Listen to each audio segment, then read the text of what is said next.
Ladies and gentlemen, we are here as witnesses to President Trump's triumphant return to the White House.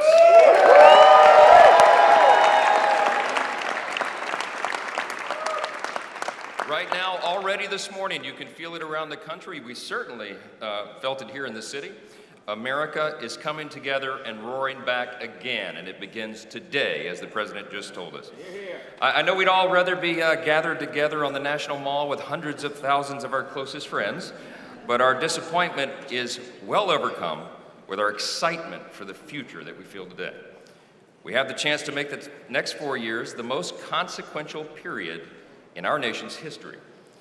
And as Speaker of the House, it is my great pleasure, my great honor, to introduce to you the man who will lead us to this new golden age, the decisive winner of the Electoral College and the popular vote, the 45th and the 47th, and the greatest president of our lifetimes, Donald J. Trump.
Well, thank you all so much for being here. And was that a hell of a speech or what? That was a good way to start it off. You know, I didn't know exactly what the president would put in that speech, and I hoped to myself that he wasn't going to hold back, and sir, you didn't hold back. That was a hell of a way to start the next 4 years. But I just want to say from the bottom of my heart, and I know I speak for the president and for all of us, thank you, thank you, thank you for making this possible. We love you. We wouldn't be here without you, and we're going to make America great again together for the next 4 years.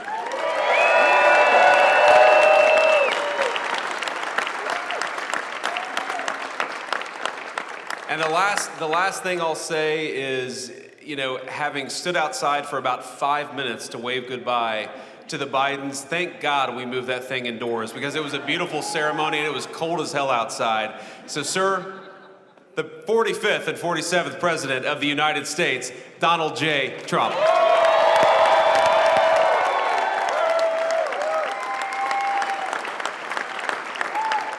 No, he's right. I said, oh, look at this beautiful sunny day. We blew it, and then I went outside and we were freezing. You would have been very unhappy. The sun was very deceptive, I will tell you. It is cold out. And I'm sort of saying, you know, that was so beautiful today. Maybe they should do it there every 4 years. Does that make sense? I don't know. Because, you know, the outdoor thing is really good, but it gets a little cold around this time of the year, as some people have noticed. And a lot of times they suffer through it. There was no suffering in that room. It was 72 degrees. It was perfect with the best acoustics I think I've ever heard in a room. This is not so bad either. But I just want to say, you're a younger, far more beautiful audience than I just spoke to. And I want to keep it off the record. I want to keep that off the record. Because I don't want to have all those big shots up there. I don't want to think you're more powerful than them, you look better than them, and I love you. No, we just had a great time. We just had a great day. This was amazing. You know, when you think we took a journey, I mentioned in the speech, a lot of people said that was not a journey that was possible, and it was indeed possible. I didn't really know too much about what they were saying when they said that, but a lot of people felt it. And we hooked up with JD very early. I watched JD over a period of time. I endorsed him in Ohio. He was a great senator, and very, very smart. The only one smarter than him was his wife. That was, I would have chosen her, but somehow the line of succession didn't work that way, right? But now she's great and he's great. This is a great, beautiful couple and unbelievable career. I just said to him, you are very upwardly mobile, because he hasn't been doing it that long, but he picked it up so quickly. Remember, the first week was a little bit like the fake news was hitting him really hard. And I said, ooh, this may be tough, but after that, it was smooth sailing for him. He took on everybody. He took on the meanest. I don't want to use the word corrupt because we're into a new system, so let's wait till the corruption begins, because it will. But he took on some pretty mean people, and he handled it well. I want to also congratulate Mike Johnson for the job that he's doing.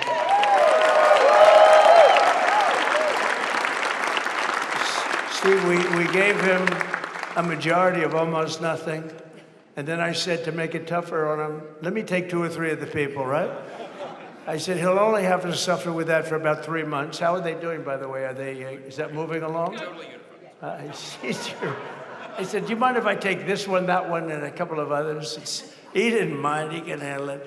No, he's a man that's liked by everybody. I've never met a man like this. You've got how many is it, 219 or 220 or something? 220. And of the 220, 219 really like him. I noticed he got 1 negative vote once about 2 weeks ago. But I think even 220 like him, if you want to know the truth. And that's very unusual. I know a lot of nice guys in Congress, and they have 35 people that hate him. So if you have 35 people that hate you and you only have 1 or 2 or 3 votes, you'll have 5, I think. But that's going to be like, you know, the good news is when we get to that 5 number, it's going to feel like a massive majority. You could be really nasty to a couple of them at least. You know? So it's going to feel like hitting your head on the wall and stopping. It feels so good to stop. But he's done a fantastic job. And Steve Scalise is, he's our hero because, you know, I was with him. You talk about being shot. I was with him. He got some bad ones, and his incredible wife, and she really loves him. You know, you never know about that. I've been with other people. They were doing poorly, and the wife is like looking at her watch. She can't get out of the hospital fast enough. How's he doing? Oh, I don't know. He's all right. That woman was a mess. She was crying and crying. No, they're going to take him. They're going to take him. I told Steve when he finally woke up, it was a while too. The doctor told me it was the most blood they've ever transfused in any patient. They've never done anything like it. And here he is, the picture of strength, right? And he's been a great friend of mine. With the family, because of the family. And what a job you did. It worked out pretty much better than we even thought, right? And I did have a couple of things, you know, to say that were extremely controversial. And between JD and Melania and anybody else that heard, please, sir, it's such a beautiful, unifying speech. Please, sir, don't say these things. I said, I'm telling you, it's going to play great. They said, you're right. For this group of people, it's going to play great. You're the only ones I heard by not, oh, but we had some beauties, didn't we, Melania? She said, sir, calls me sir when she's angry. No, I'm only kidding. I better say I'm only kidding, or the press is going to pick that one up loud and clear. No, but she said, no, I think it would be terrible. It's such a nice speech. I think it's, you know, it all depends on your delivery. How was the delivery? Was it good? But she said it's such a beautiful speech. You can't put things in there that you were going to put in. And I was going to talk about the J6 hostages, but you'll be happy because, you know, it's action, not words that count. And you're going to see a lot of action on the J6 hostages. And I was going to talk about the things that Joe did today with the pardons of people that were very, very guilty of very bad crimes, like the Unselect Committee of Political Thugs, where they literally, I mean, what they did is they destroyed and deleted all of the information, all of the hearings, practically not a thing left. They deleted all the information on Nancy Pelosi having turned down the offer of 10,000 soldiers. You wouldn't have needed 10,000. You could have had 500, and it would have stopped. Because we may have had 1 million people that day, the people that were there. You don't see any photographs, but we have a lot of great photos. But you don't see those photographs. They don't put them in. They show the people at the Capitol. But I was talking about that. I was going to talk about that. They said, please don't bring that up right now. You can bring it up tomorrow. I said, how about now in front of the I'll bring it up right now. You know, this little time delay is good because we're getting great reviews on the speech. Now watch. They'll take the speech and say, I didn't like it because he left there and he talked to people. But we're giving you a little more information than we gave upstairs. But no, they pardoned a lot of people. They pardoned, before we even get to today, they pardoned, 33 murderers, absolute murderers, the worst murderers. You know, when you get the death sentence in the United States, you have to be bad because they don't give it much. And he pardoned almost everybody having a death sentence. And if you went through the crimes that were committed, you wouldn't even believe them. The level of violence, the people that were killed, the innocence of people that were killed and children killed by these people. And he pardoned them for whatever reason. He spared them, but they didn't spare the people that they killed. And, you know, who knows what happens in the future. It's one of the worst because a lot of times they let them out early after that. You know, they say you're going to be in for life, but then all of a sudden they get let out for good behavior, and then they go on a rampage. You know, it's one of those little things, right? But I was going to talk about that. But I was really going to talk about the level of, you know, what's going on. Why are we doing this? Why are we trying to help a guy like Millie? Why are we doing Millie? He was pardoned. What he said, terrible what he said. Why are we helping some of the people? Why are we helping Liz Cheney? I mean, Liz Cheney is a disaster. She's a crying lunatic and crying Adam Kinzinger. He's a super crying. I never saw the guy not crying. He's always crying. I looked at him. I remember years ago, he was actually on my side. And then one day, you know, when you don't want to kill people in wars, they turn against you. Liz Cheney hated the concept of not going to war with everybody. Let's kill everybody. Let's spend a lot of money on military equipment, you know, where her father works, right? And, but what she did was incredible. Think of it. They destroyed and deleted all of that information that went on for almost 2 years against Trump. And the reason they did, because it was all false, like the person that said, I tried to strangle a Secret Service agent. That's one of the toughest human beings I think I've ever seen. I actually had a friend saying, please don't change that, sir. You are the coolest sucker in history. Remember, she said, I put my hands around his neck because he wouldn't go to the Capitol. Made up fiction. And I was rebuffed. And the guy on the right is a massive weightlifter. Probably stronger than me. Do you think he's stronger than me, honey? You know who I'm talking about. Possibly stronger than me. Slightly younger than me, like, I won't say how many years because I don't want to talk about that, but a lot of years. But I had a friend that said, why are you disputing that story? That's the coolest story I've ever heard. That I would attack a karate champion, get slightly rebuffed, and then throw my arms around a guy with a neck about this big. Even though there are bars, you know, there are bars, you can't really do that anyway. So I wanted to talk about that. But all of that stuff got deleted. And the reason it got deleted is they were all caught in lies. You know, Secret Service testified, and they said it didn't happen. Actually, the two guys were very embarrassed. They're suffering because their friends are saying, did Trump really do that to you? But they gained a whole new respect for me. But it was just make-believe stuff, and there were a lot of make-believe stories made up. So rather than suffer the wrath, like the story with Nancy Pelosi, I offered her 10,000 soldiers.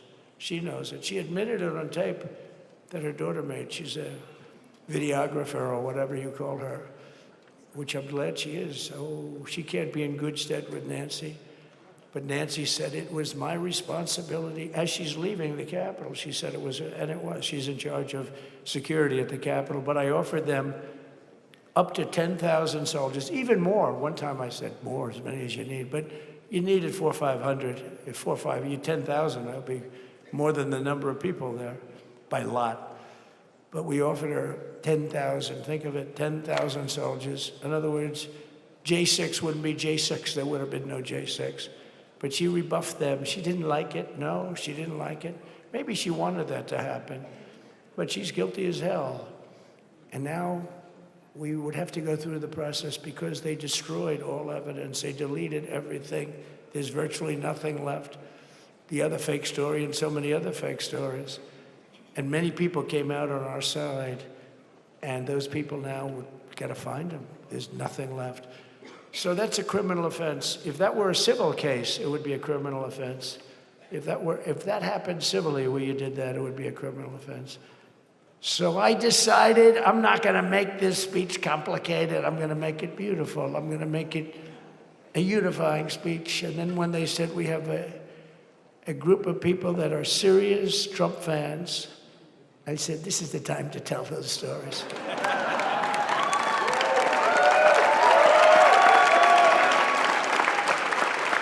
He knows. So anyway, but seriously, I'd like to, I think it was a tremendous success. I think we're very lucky we put it inside because it is really cold. We just went to the helicopter out of respect to something that's taken place for a long time. I guess it's as old as helicopters. You used to get into a stagecoach, now you get into a helicopter. Times change. But it's pretty old custom. And it's a beautiful custom, actually. It's a beautiful custom. I wish we could have had a better relationship. I wish we could have had a better relationship between Republicans and Democrats. I was with Senator Schumer. I said, Chuck, I think it's time we all start getting along a little bit because it doesn't make sense. I mean, we literally never get a Democrat vote. They never get a Republican vote, almost. And although there is a bill coming up very shortly that we have a lot of Democrat votes, right? That's going to be a very beautiful bill. We're going to have a deciding, I would say, within a week or so, I think. And it's going to be a very good bill. You all know what I'm talking about. So I just want to thank you all for being here. You have been our fans from day one. All these people all over. You've been our fans. This has been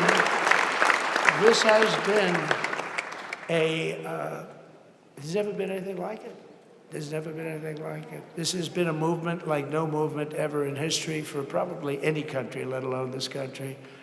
You know, if somebody's running for president, and if they go out and they announce they're going to Arizona, they're going to Nevada, they're going to someplace, if you have 200 or 300 people, that would be standard. Ronald Reagan would go out. I mean, outside of the last couple of days where people get a little excited, but even then you have a couple of thousand people. But if you're going to go someplace, any place, any one of the swing states, any one of the other states, I mean, how about the non-swing states? We won Alabama by 48 points. We won Tennessee by massive numbers. Wyoming, we won by numbers that are, nobody's ever seen numbers like that. And, you know, places like California, we did great, but when they send out like 38 million ballots, nobody knows where the hell they're sending them, and then they come pouring back, the whole thing. You know, they passed a law in California that if you work in an election bureau and if you so much as ask for a voter ID, if you say, sir, ma'am, could I please look at your voter ID? They have the right to put you in jail. You're a criminal. Can you believe that? There's only one reason that happens. They want to cheat. So they had it where voter ID wasn't accepted. But now if you even ask for it, this is seriously a bill that was just signed, passed in their legislature, and it was signed. And I think when we get things cleaned up and we get back to a little bit of normalcy, I'm going to ask the speaker to really get involved because I think we would have won the state of California because, you know, if you look at my numbers with Hispanic, we're at 56%. And we were winning. We won the Texas border that had never been won. As the governor said, he's doing a good job, the governor, by the way, of Texas. But as the governor said, it hasn't. Oh, did I get lucky? Did I get lucky? Supposing I said, you know, he's not here, but the governor of Texas has done a terrible job. Wow, look at you. You mean we couldn't get you up in the front row? I'll tell you. Supposing I said, JD, the governor of Texas, he's not doing his job. You heard what I said. See, I didn't know you were there. I said he's doing a great job. He's doing a phenomenal job. But now you're going to have a partner that's going to work with you because you didn't have, not only didn't he have a partner, he had people selling the wall, right? We have a fence structure that we worked on, the governor worked on with me. And I didn't love it, to be honest with you. I wanted a nice precast concrete, you know, 40, 50 feet high, like a beautiful, could have been a T-shape, Y-shape. I love construction. I wanted that sucker to go up maybe 50, 60 feet. It would have looked beautiful, a nice Y shape. And they said, the problem is, sir, they climbed that like a rabbit. I said, what do you mean? No way. And they brought some of these guys out. They climbed it like... And the other thing is you hit it with acid and the thing will disintegrate. You know, they have things for concrete. So they needed very hardened steel, very special steel.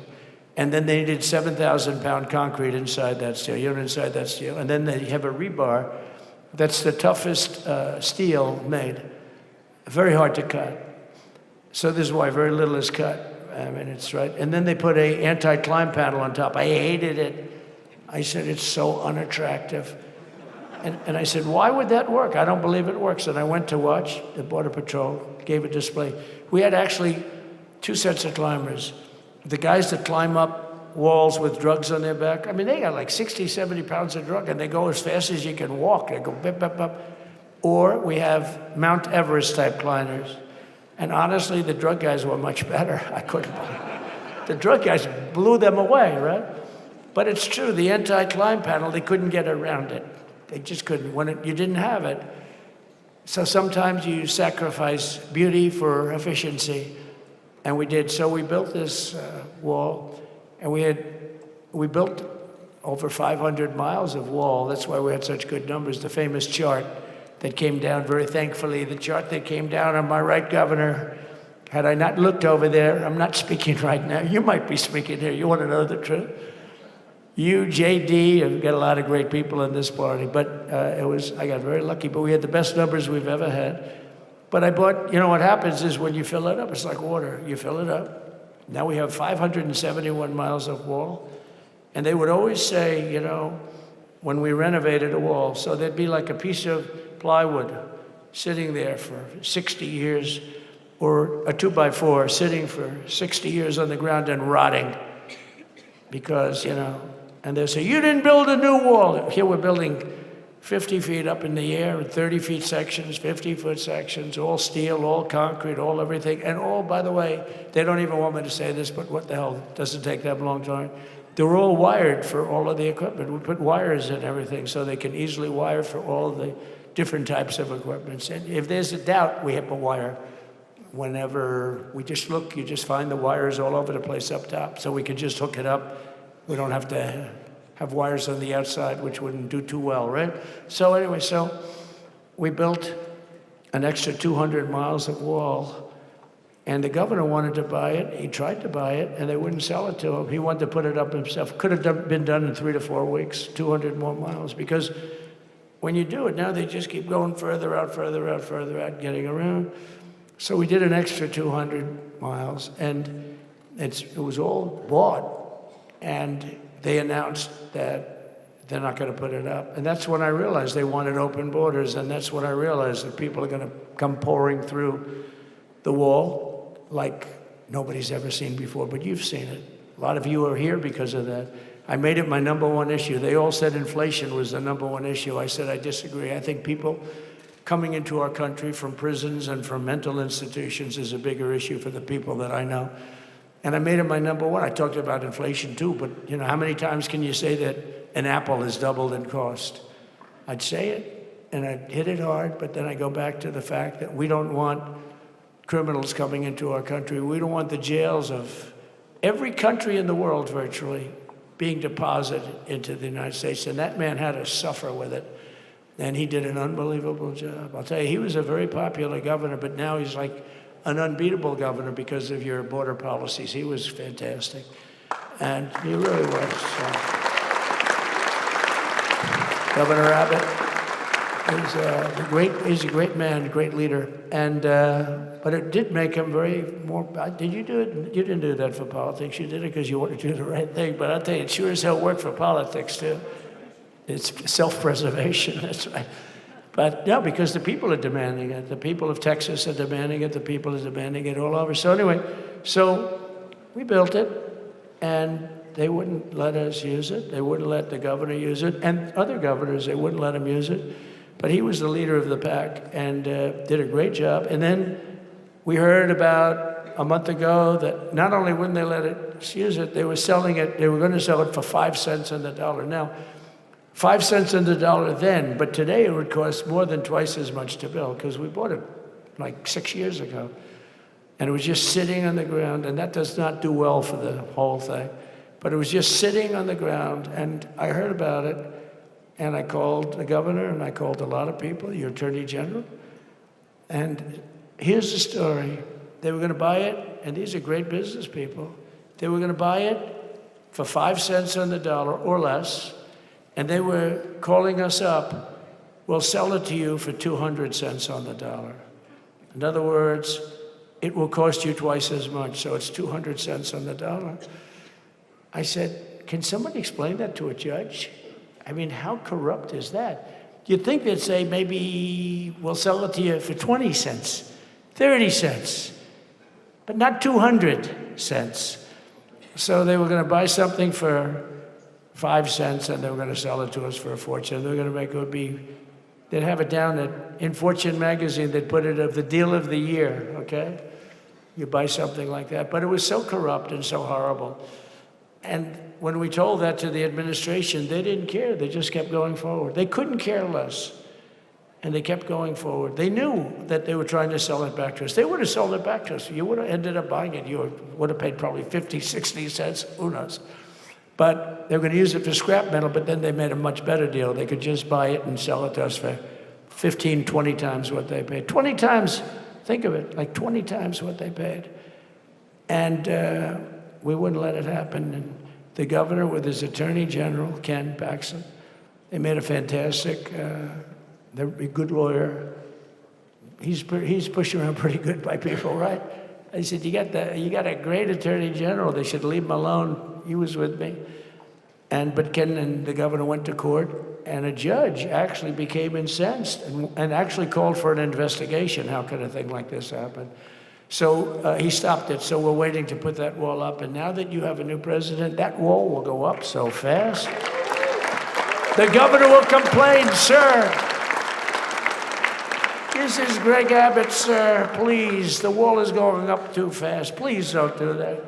You know the story about winning? No, we're going to win too much. We're winning too much, please. People always love that one. We'll do this with the wall.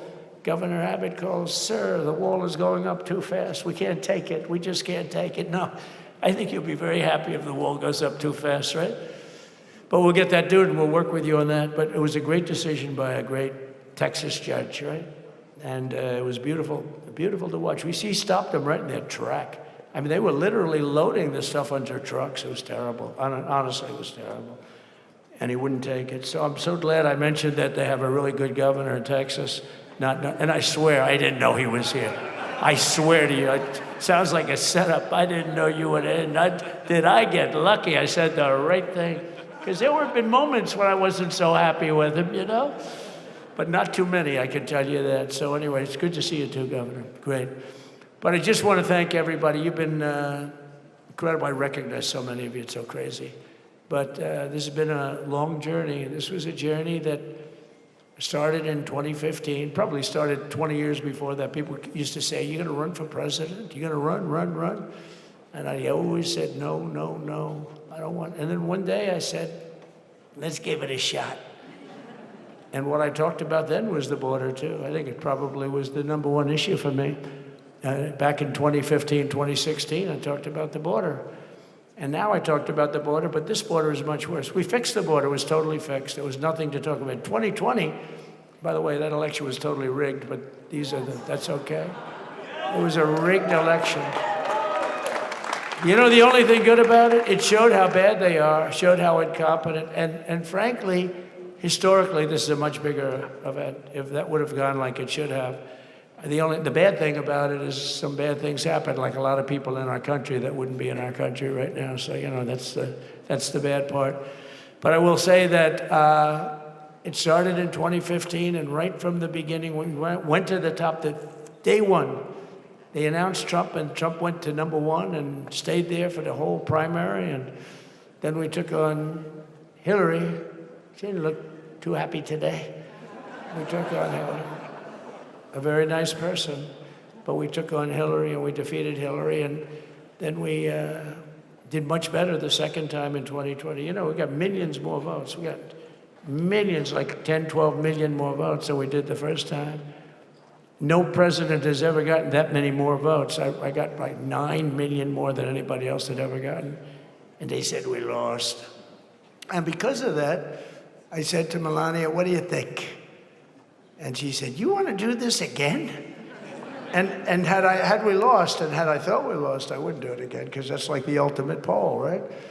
But I knew how well we did, and this time we made it too big to rig. It was so big. They tried. They tried like hell. But they tried to do it, and around 9:02, they gave up. Last time, they did bad things. This time, they just said, I don't know if you saw, Mr. Speaker, in Washington, they had placards. They were all set to march. They thought it'd be closer.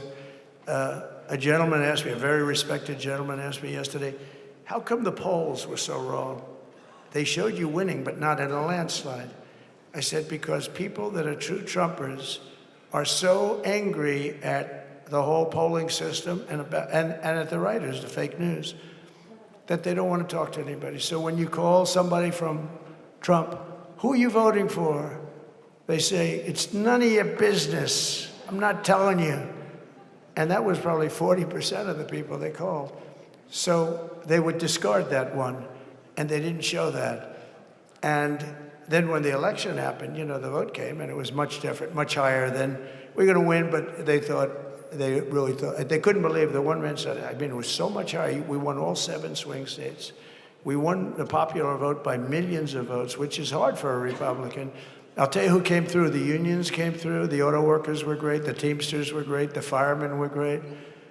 I think almost every union was great. The only one that weren't great, although Sean was great, and the Teamsters, Sean O'Brien, the head of the Teamsters, was fantastic. But generally speaking, the head of the union was against Trump, but the union would be with us for like 80, 85%. Look what we did with the auto workers in Michigan. Look what we did with the Teamsters. The Teamsters were unbelievable. They were a solid Democrat vote, and they voted for Trump. So we had a great experience. Now we have to go to work and get it done, because we have to do something that's going to be great. We're going to turn our country around, and we're going to turn it around fast. And I think this was a better speech than the one I made upstairs, okay? I think this was better, JD. I think this was much better, and I got to see my friend. So, Governor, take care of yourself. You call me, we'll start working. You know what that means with him? He's going to be calling me tomorrow morning at about 6. And I said, how about next week? You call me and we're going to get it started real fast. We'll really help you a lot. You've done a fantastic job protecting something which it's not supposed to be for the states. And amazing job you've done. Thank you very much. And I want to thank everybody. And I have a First Lady who's been incredible.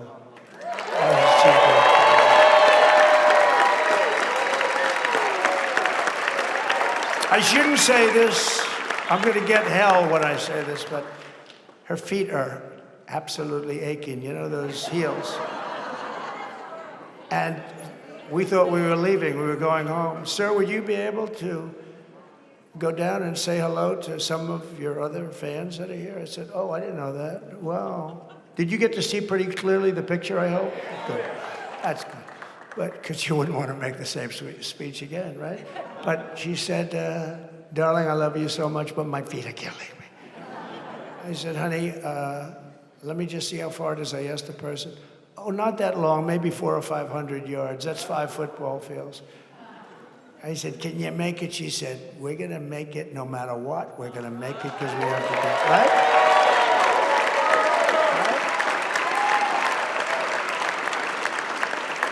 And then we went out to the helicopter, though, just prior to this, and said goodbye. And it's a custom, and the wind is blowing like crazy. And with the hat that she's wearing, she almost blew away. We almost lost her. She was being elevated off the ground. She almost blew away. No, so we all appreciate it because she's been a great first lady, a beautiful and a great first lady. And they love our first lady. You know, JD, whenever I make a speech, I see hundreds of times, we love our first lady, we love, and they do, and they should, she's great. So I just want to thank you very much. I just want to thank everybody. And I felt that, I said to JD, should we give him the A treatment, the B treatment, the C, the D, or the F? You know what the F is? Hello, everybody, thank you for being here. Bye-bye. I gave you the A+ treatment. Thank you. Thank you all. Thank you, Governor. Thank you all very much. Appreciate it. Don't miss out. Log on to oneindia.com for more updates.